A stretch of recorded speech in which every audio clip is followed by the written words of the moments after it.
एससीटी मध्ये कुठून आणलं गाठ झाली तुमची म्हणून हो त्यांचे झाले पुन्हा त्याचं मग केमिकलच लावणार होतं. नाही असं नाही काय लावणार नव्हतं केमिकलवर. केमिकल वरचा काय अनुभवच नव्हता आम्हाला केमिकल वापरण किंवा काय शेती आम्ही मुळात पहिले केली. शेती पहिलीच ड्रॅगन शेती आहे. हो पहिलेच ते बॅटिंगला उतरून डायरेक्ट 6 मारायला लागले. 10-20 वर्ष माग आता तसंच झालंय सर तसंच झालंय नाही तर आता 20 वर्ष करणारेच म्हणतात कसं काय भानगड शेती वैदिकनं नशीब घडवून तसं नशीब होत नसतंय सर रासायनिक वापर असतं तर नशीब आमचं झालंच नसतं. तुम्ही मगाशी काय म्हणले का माग पाय ओढणारे खूप जण आहेत. हा सर तुम्हाला एक सांगू का, आम्हाला हे कळत नाही जीवनामध्ये. आम्हाला जे मागे पाय ओढतात ना तेच आमचे खरे शुभचिंतक आहे. ज्याला आयुष्यात कळलं जर कौरव नसते तर कृष्णाला आणि अर्जुनाला कोणी ओळखलं असतं, रावणच नसता तर रामाचं नाव एवढं मोठं झालं असतं का, औरंगजेबाने मुघलच नसते तर छत्रपती शिवाजी राजांचं नाव एवढं मोठं, त्यांची शक्ती कळाली असती का जगाला, विचार कळाले असते का, त्यांचा त्याग कळाला असता का नाही. म्हणजे तुम्हाला संघर्ष करायला लावणारा तुमच्या प्रगतीचे दरवाजे उघडत असतो, तुम्हाला आणखीन मजबूत करायला भाग पडत असतो. म्हणजे प्रत्येक घटना जी आहे ती प्रकृतीने केलेली आहे ती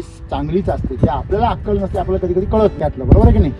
म्हणजे तुम्हाला मला एवढं सांगायचं की जी लोक निंदकाचे घर असावे शेजारी हे उगाच म्हटलेलं नाहीये. निंदा करणाऱ्याला मी तर म्हणतो पगार द्यायला पाहिजे. बाबा तू तुझा वेळ खर्च करतो, तुझं मेंटॅलिटी किती डिस्टर्ब होते आहे का नाही, काटे गोळा करतो, आमच्यावर फेकतो, आम्हाला मजबूत करतो तू आहे का नाही. म्हणून मित्रांनो आज केमिकल आहे, म्हणून आज एससीटी वैदिकला किंमत आहे. म्हणजे सगळे डिंग डिंग डिंग चालले असते बरोबर आहे की नाही.